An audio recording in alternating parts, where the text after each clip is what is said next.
विद्यार्थियों, मैं राम यशपाल आप सबके उज्जवल भविष्य की कामना करते हुए आज मैं आप सबके लिए मानव नेत्र के संरचना के विषय में स्पष्ट करूंगा।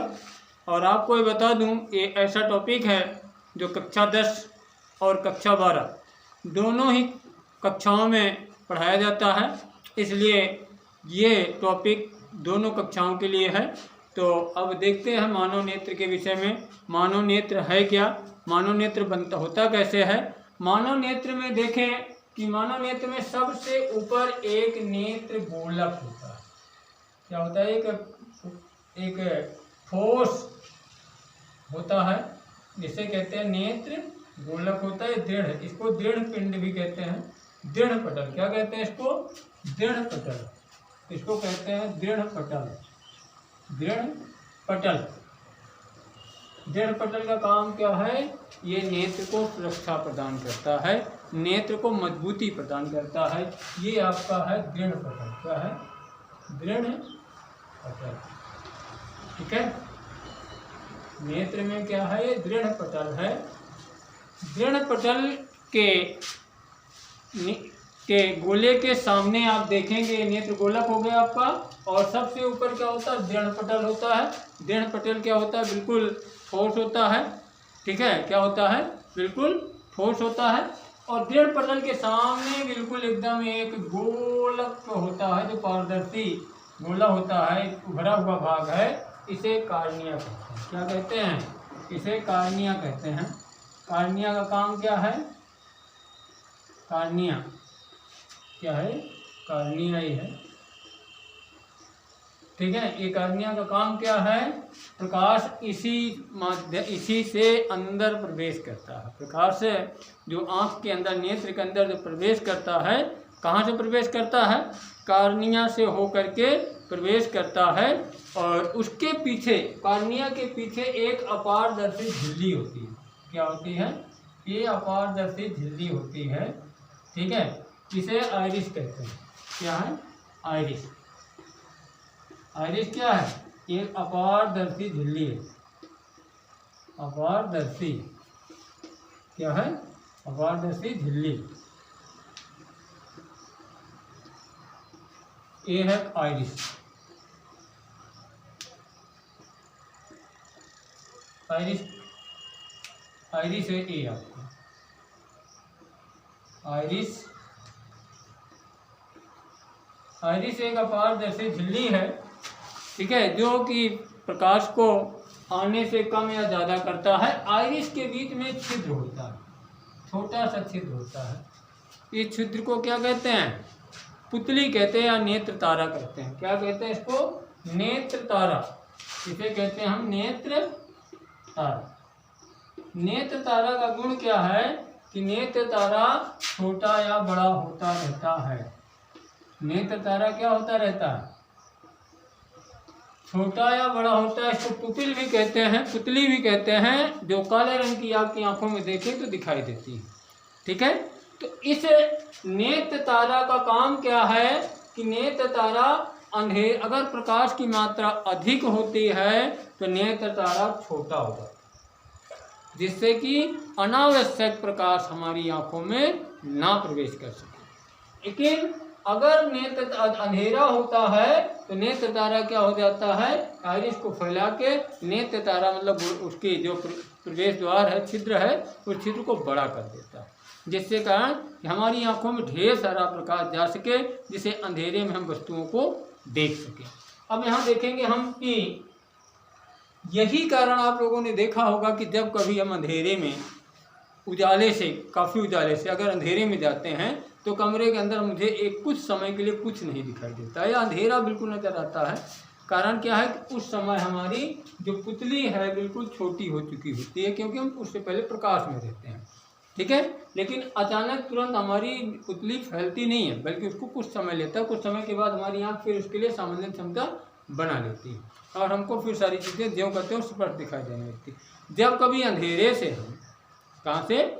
जब कभी आपने देखा होगा कि अंधेरे से बिल्कुल उसमें क्या कहते हैं, प्रकाश में आते हैं तो हमारी आंखें चौंधिया जाती हैं, क्योंकि अंधेरे में हमारा ये जो पुतली है काफ़ी खुली रहती है, काफ़ी खुला स्थान होता है।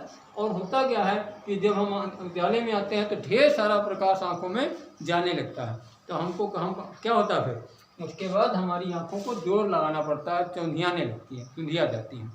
ठीक है। और इस आइरिस के पीछे क्या लगा, ये आइरिस हो गया और ये आपकी पुतली हो गई जिसे नेत्र तारा कहते हैं। नेत्र तारा के पीछे एक लेंस लगा होता है। क्या लगा होता है? एक लेंस लगा होता है जो किससे जुड़ा होता है? मांसपेशियों से जुड़ा रहता है। किससे जुड़ा रहता है? इन्हें पेशाब मांसपेशियों से जुड़ा रहता है। और एक चीज़ और बता दूं, लेंस की क्या खासियत है, इसकी जो बाहर की फोकस दूरी होती है वो अधिक होती है और अंदर की तरफ की फोकस दूरी कम। इसकी वक्रता त्रिज्या देखें, अंदर की तरफ कम है और बाहर की तरफ इसकी वक्रता त्रिज्या अधिक होती है। और नेत्र लेंस का जो नेत्र लेंस इसका अपवर्तनांक होता है 1.3। अपवर्तनांक कितना होता है इसका? 1.336। इसका अपवर्तनांक होता है 1.336। किसका? नेत्र लेंस एक तमाम प्रकार के रेशों का बना होता है, फाइबर के रेशों का बना होता है, जिसका अपवर्तनांक अंदर से बाहर से अंदर की तरफ बढ़ता है। कुल मिलाकर जो औसत अपवर्तनांक इसका होता है कितना होता है? 1.336 होता है। कितना होता है? 1.336 होता है। और एक चीज़ बताऊँ, नेत्र लेंस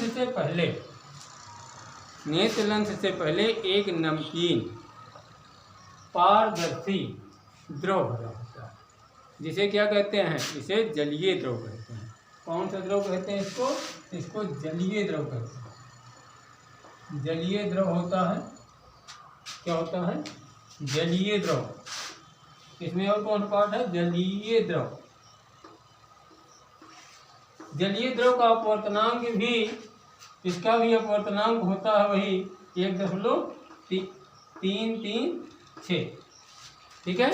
और इसका गुण कैसा होता है? ये नमकीन होता है। क्या होता है? नमकीन होता है। ठीक है। और नेत्र लेंस के पीछे एक द्रव और भरा होता है, जिसे कौन सा द्रव कहते हैं? जिसे कांच द्रव कहते हैं। ये पारदर्शी द्रव है, जिसे क्या? पारदर्शी द्रव। इस द्रव को क्या कहते हैं? कांच द्रव या कांचक द्रव भी कहते हैं। कांच द्रव। इस द्रव का अपवर्तनांक भी क्या होता है? इसका अपवर्तनांक भी 1.336। कितना होता है इसका अपवर्तनांक? 1.33। ये द्रव भरा होता है, पारदर्शी द्रव भरा होता है। उसके बाद एक चीज, जब आप ये सारी चीजें समझ लिए, अब देख लें इस जो दृढ़ पटल है, दृढ़ पटल के नीचे एक झिल्ली है जो कि बिल्कुल काले रंग की होती है। इसके कहते हैं कोराइड। क्या कहते हैं इसको? कोराइड। ये कोराइड झिल्ली है। कौन झिल्ली? कोराइड झिल्ली है। इसका रंग कैसा होता है? काले रंग का होता है। कोराइड झिल्ली का रंग क्या होता है? कोराइड का रंग कोराइड झिल्ली काले रंग की होती है। क्या होती है? काली होती है।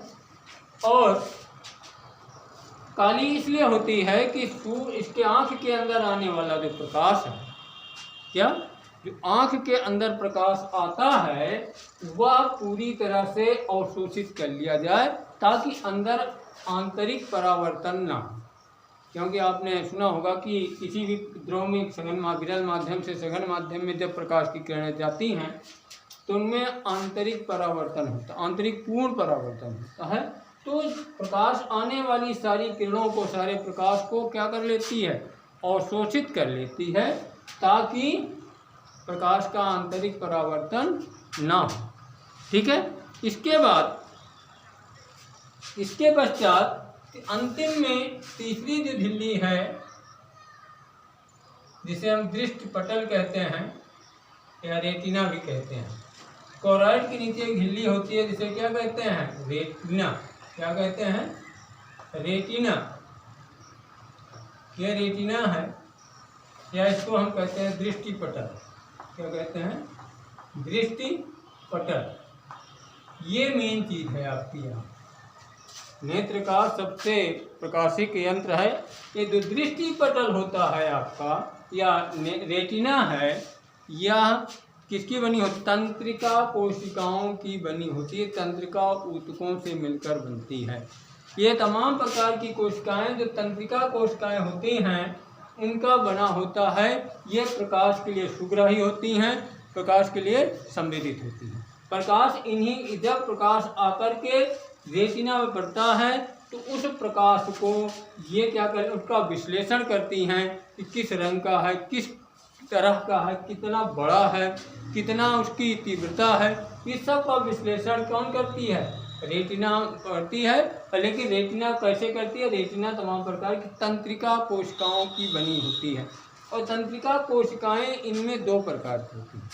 एक शंकु कोशिकाएं होती हैं, दूसरी बेलनाकार या दंडाकार कोशिकाएं कही जाती हैं। इन दो प्रकार की कोशिकाओं को होती हैं। जो दंडाकार कोशिकाएं होती हैं, आपको बता दूं कि जो दंडाकार कोशिकाएं होती हैं वो प्रकाश की तीव्रता के लिए सुग्राही होती हैं। कितना अधिक प्रकाश आ रहा है और कितना कम प्रकाश आ रहा है, ये दंडाकार कोशिकाएं संवेदित करती हैं दिमाग, मस्तिष्क को। इसके बाद उसमें जो शंक्वाकार कोशिकाएं होती हैं, जिसे शंकु कहते हैं, शंकु माने बेल, क्या कहते हैं, कोन आकार के, कोनिकल होती हैं। तो जो शंकु कोशिकाएं होती हैं प्रकाश के रंग के लिए सुग्राही होती हैं। इनसे ये पता करती हैं कि जो वस्तु का प्रतिबिंब चल करके आँख के अंदर आया है वह रंग किस रंग का है। अगर शंक्वाकार कोशिकाएं किसी भी व्यक्ति के आँखों में कम होती हैं तो क्या होता है कि हमारी आँखों में वर्णांधता हो जाती है। और वर्णांधता क्या है? हम रंगीन वस्तुओं के सारे रंगों को पहचान नहीं पाते हैं। कई लोग ऐसे भी होते हैं जो लाल रंग को नहीं पहचान पाते।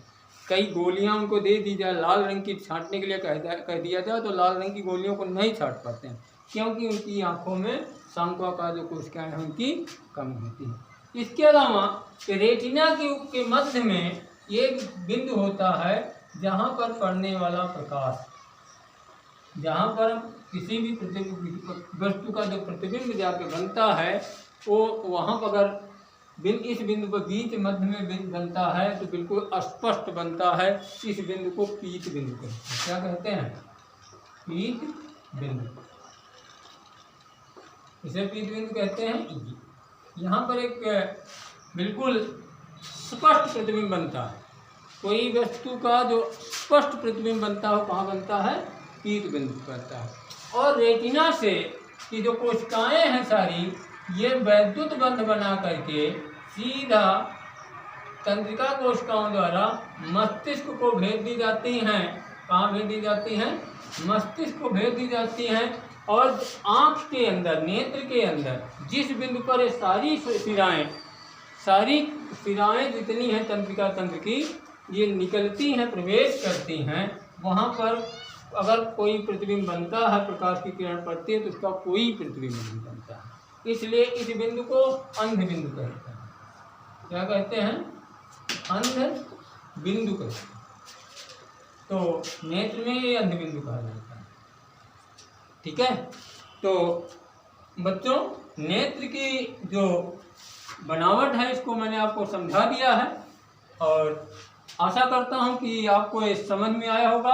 आपको ये वीडियो कैसे लगी आप लोग कमेंट करें, लाइक करें अथवा डिसलाइक करें, लेकिन वीडियो को आप पूरा ज़रूर देखा करें, क्योंकि जो मेरा उद्देश्य है कि मेरा उद्देश्य ये नहीं है कि हमको चैनल बना के कुछ कमाना। मेरा उद्देश्य है कि आप लोगों को सही शिक्षा, सही ज्ञान मिलता रहे, आपको पहुंचता रहे। धन्यवाद। Thank you.